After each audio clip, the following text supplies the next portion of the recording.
Fala pessoal, tudo bem com vocês? Prazer, sou Matheus Miranda e hoje eu quero conversar com vocês sobre qual categoria devo usar no meu MEI para dropshipping. Será que o MEI pode ter atividade de dropshipping? Então essa é uma pergunta que eu quero responder hoje aqui com vocês. Pessoal, antes nós precisamos entender o que é KNAI. Para quem não sabe, KNAI é um código de atividade que você coloca ele no seu CNPJ. Então, vou dar um exemplo aqui. Você tem uma garrafa, você vende garrafa, e é lá na sua atividade, no seu CNPJ, está escrito que você vende esse tipo de produto.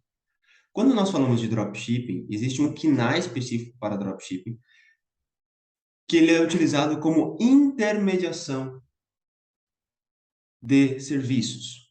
E aí vamos entender, então, o primeiro ponto nós entendemos o que é KNAI. KNAI é o código de atividade.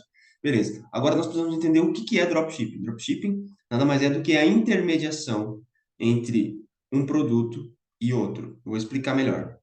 Imagina que vou dar o exemplo aqui da garrafa novamente. Eu tenho a garrafa aqui e eu sei quem está vendendo essa garrafa. E eu sei quem está querendo comprar essa garrafa. E eu faço a intermediação. Então eu falo assim, ó, aqui está o comprador, aqui está o vendedor. E aí você faz essa intermediação.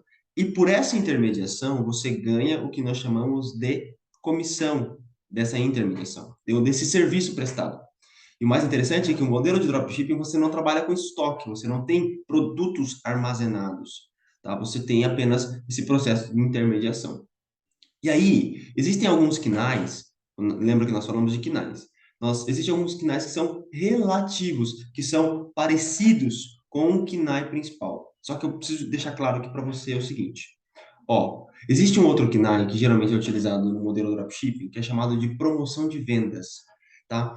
Esse KNAI não é permitido você utilizar ele como intermediação no dropshipping. O KNAI de intermediação, ele chama de promoção de vendas, ele é o 7319002, tá? Ele chama promoção de vendas. E esse KNAI, ele é permitido no MEI. E alguns empresários utilizam esse KNAI.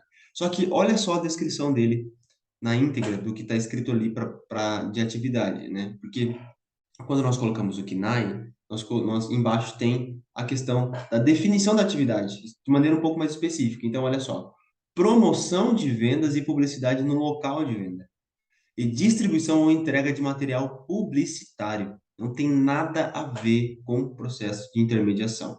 Então, qual é o KNAI que você deve utilizar no modelo dropshipping? É o 73190. Peraí, falei errado aqui. O KNAI que você vai utilizar é o 7490104.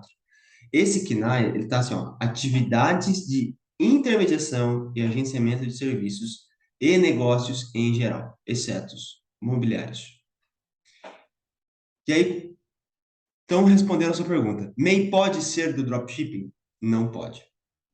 Não pode. MEI não pode ter o modelo de dropshipping.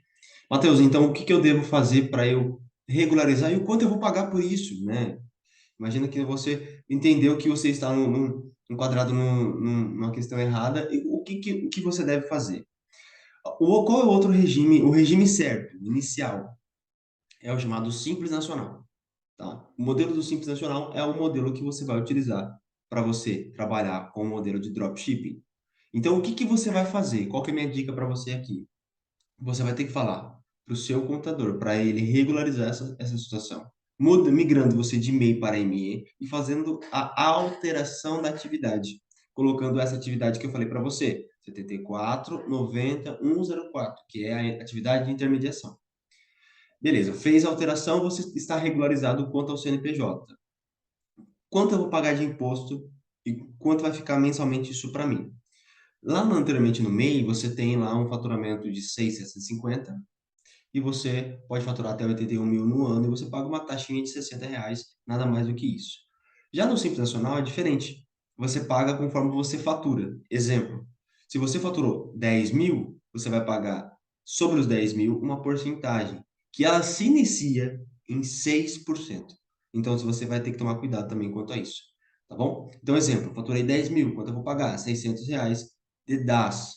Dentro do DAS, nós temos lá o PIS, COFINS, o Imposto de Renda, a contribuição e o ISS, que você vai pagar desses 5 tributos numa única guia chamada DAS, Documentos de Arrecadação Simplificado. Beleza? Então, pessoal, para você regularizar isso, esse seria o custo. Um outro custo que você vai ser a questão do próprio contador, né? Você vai precisar ter um contador, se você não tinha anteriormente no MEI, agora você vai precisar ter. Só que dessa forma, é uma forma que você está seguro. Você pode vender tranquilamente, fazer as suas intermediações, que vai ficar tranquilo. Então, toma cuidado com isso. Então, respondendo a sua pergunta, o MEI não pode ser do dropshipping. Você precisa ser do Simples Nacional. E aí depois você pode migrar para o lucro presumido, lucro real. Aí você pode fazer um planejamento tributário disso. Mas o MEI não pode ser do MEI. Desculpa, o dropshipping não pode ser do MEI. Beleza? Poxa, se você tiver alguma dúvida, deixa aqui embaixo aqui que eu vou ter o prazer de responder você. Tchau, pessoal!